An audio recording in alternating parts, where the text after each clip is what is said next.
Hi friends, welcome to easy learning. और आज इस वीडियो में बात करने वाले हैं हम सेकंड लॉ ऑफ थर्मोडायनेमिक्स की। तो सबसे पहले बात करते हैं कि इसकी रिक्वायरमेंट क्यों होती है। तो बस दोस्तों, फर्स्ट लॉ की कुछ लिमिटेशंस है, इसके लिए हमें सेकंड लॉ की रिक्वायरमेंट होती है। तो उसकी लिमिटेशन क्या है वो देखते हैं।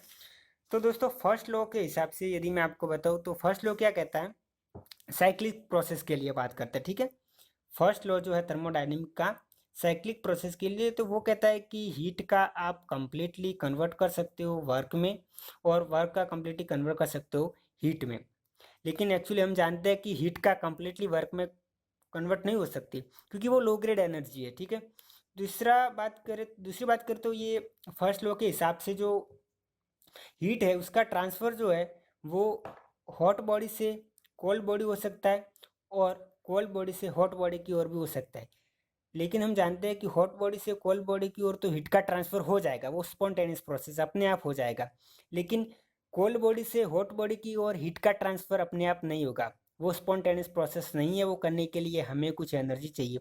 तो फर्स्ट लॉ ये डायरेक्शन नहीं बताता कि स्पॉन्टेनियस प्रोसेस कौन सी डायरेक्शन में होने वाली है। ठीक है, हीट का ट्रांसफ़र अपने आप कौन सी डायरेक्शन में होगा वो नहीं बता पाता, और ये भी नहीं बता पाता कि ये प्रोसेस कब होगी। ठीक है, कंडीशन भी नहीं बता पाता। तो इसके लिए हमने सेकंड लॉ लॉ का यूज़ करते हैं। तो सेकंड लॉ नॉर्मली ये बता देता है कि हीट का जो ट्रांसफ़र जो है वो हॉट बॉडी से कोल्ड बॉडी की ओर अपने आप हो जाता है।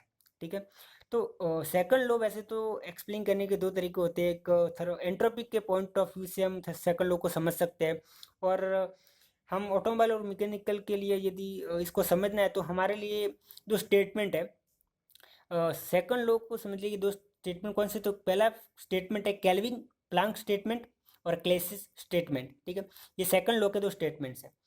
तो केल्विन प्लांक जो स्टेटमेंट है वो हीट इंजन को कंसिडर करके दिया हुआ है, और क्लेसिस स्टेटमेंट है वो है हीट पंप और रेफ्रिजरेटर को कंसिडर करके दिया हुआ है। दोनों ही स्टेटमेंट नेगेटिव है। नेगेटिव का मतलब दोस्तों, दोनों ही स्टेटमेंट ये कहते हैं कि ये चीज़ पॉसिबल नहीं है। ठीक है, इसलिए वो दोनों नेगेटिव है। दूसरा, ये दोनों ही स्टेटमेंट एक्सपेरिमेंटल ऑब्जर्वेशन के बेस पे है, इसका कोई मैथमेटिकल प्रूफ नहीं है। मतलब दोस्तों, ये दोनों ही एक्सपेरिमेंट के बेस पे उसका बनाया गया है, मतलब बताया गया है एक्सपेरिमेंट के बेस पे कि ऐसा हो सकता है, ऐसा नहीं हो सकता।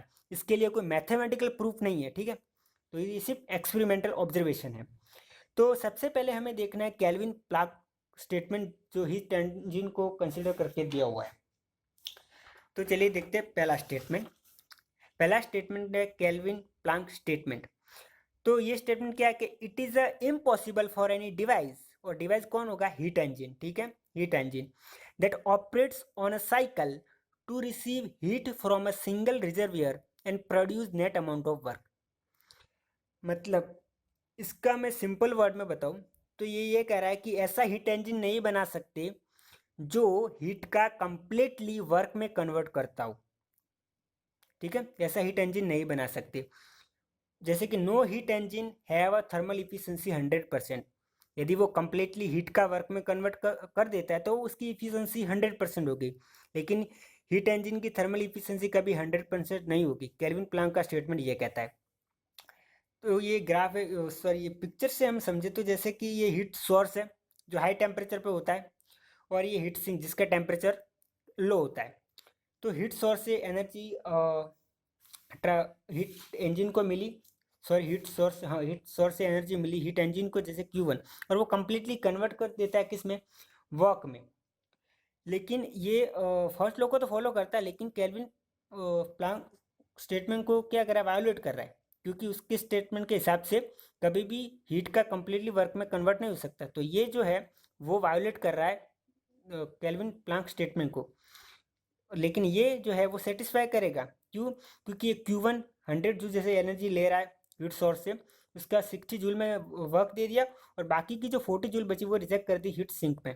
ठीक है, तो ये जो है सेटिस्फाई कर रहा है केल्विन प्लांक स्टेटमेंट को। ठीक है, ये सेटिस्फाई कर रहा है, लेकिन ये वायोलेट कर रहा है, क्योंकि इसके हिसाब से इफिशिएंसी 100% हो जाती है, लेकिन इसके हिसाब से 60% ही है, क्योंकि 60% ही हमें एनर्जी आउटपुट मिल रहा है। ठीक है, तो ये है सेटिस्फाई कर रहा है, और ये वायोलेट कर रहा है। दूसरा स्टेटमेंट है दोस्तों क्लैसियस स्टेटमेंट।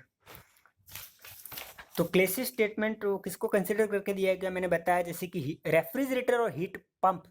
ठीक है, इसका स्टेटमेंट क्या है दोस्तों, तो ये कह रहा है कि it is impossible to construct a device, वो डिवाइस कौन सा होगा, heat pump, that operates in a cycle and produce no effect other than transfer of heat from lower temperature body to higher temperature body. Simple word में बताऊँ तो आप ऐसा heat pump नहीं बना सकते जो अपने आप ही बिना किसी एक्सटर्नल वर्क के हीट का ट्रांसफर कोल्ड बॉडी से हॉट बॉडी में कर दे। ऐसा कोई भी आप हीट पंप नहीं बना सकते।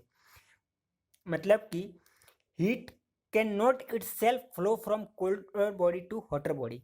कोल्डर से हॉटर बॉडी हीट का फ्लो ऑटोमेटिकली नहीं हो सकता, वो अपने आप नहीं कर सकता। चलिए इसको भी हम अच्छे से ग्राफ में पिक्चर में देख लेते। जैसे कि ये हुआ हीट सोर्स, ठीक है, मैं शॉर्ट में लिख रहा हूँ।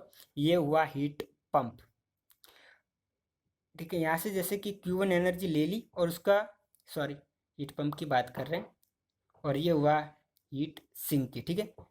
तो ये कभी पॉसिबल नहीं होगा हीट सिंक, तो ये कभी पॉसिबल नहीं होगा कि हीट सिंक से Q1 एनर्जी ली और उतने की उतनी एनर्जी इसने दे दी हीट सोर्स को। ऐसा हीट पंप आप नहीं बना सकते बिना किसी एक्सटर्नल वर्क के। यहाँ पे नो एक्सटर्नल वर्क, ठीक है, no external work. Without any external work you can not transfer heat from colder body to hotter body. अपने आप ये ट्रांसफर नहीं हो सकता है, ठीक है। तो ये क्या कर रहा है, वायोलेट कर रहा है क्लेसियस स्टेटमेंट को। लेकिन ऐसा हीट पंप बनाया जा सकता है, ये हीट सोर्स, ये हीट पंप और ये हीट सिंक, ठीक है। तो ऐसा बनाया जा सकता है जिसमें हम कुछ वर्क इनपुट डालेंगे जिसकी वजह से हीट को ट्रांसफ़र करेगा कोल्ड बॉडी से हॉट बॉडी की ओर। जैसे कि कैसे हम नंबर के वाइज देखें तो जैसे कि यहाँ से कुछ 40 जूल एनर्जी ले रहा है, यहाँ पे 60 जूल डाली और यहाँ पे 100 जूल हो जाएगी, ठीक है। ये इतनी एनर्जी ट्रांसफ़र हो जाती है। तो ये ठीक है, ये पॉसिबल है। क्लेसियस स्टेटमेंट कहता है कि ये कभी आप नहीं बना सकते ऐसा हीट पंप बिना किसी एक्सटर्नल वर्क के हीट को ट्रांसफ़र कर रहा है कोल्ड बॉडी से हॉट बॉडी की ओर, क्योंकि हीट सोर्स का टेम्परेचर ज़्यादा होता है, ठीक है। तो कोल्ड बॉडी से हॉट बॉडी में हीट का ट्रांसफ़र बिना किसी एक्सटर्नल वर्क के नहीं हो सकता। लेकिन यदि कुछ हम एक्सटर्नल वर्क डालेंगे तो हीट का ट्रांसफ़र कोल्ड बॉडी से हॉट बॉडी में हो सकता है। ये है हीट सिंक और यह है हीट सोर्स, ठीक है। ये है सिंक का टेम्परेचर है वो कम होता है। तो ये पॉसिबल है, लेकिन ये पॉसिबल नहीं है। ये वायोलेट कर रहा है क्लेसियस स्टेटमेंट को, लेकिन ये सेटिस्फाई कर रहा है क्लेसियस स्टेटमेंट्स को। तो आई होप दोस्तों कि आपको ये सेकंड लॉ समझ में आ गया होगा थर्मोडायनेमिक का। आपको ये वीडियो पसंद आया तो दोस्तों लाइक कीजिएगा, अपने दोस्तों के साथ शेयर कीजिएगा, और यदि आप इस चैनल पे नए हैं तो इस चैनल को सब्सक्राइब करने का नहीं भूलिएगा। इस वीडियो को देखने के लिए आपका बहुत बहुत शुक्रिया।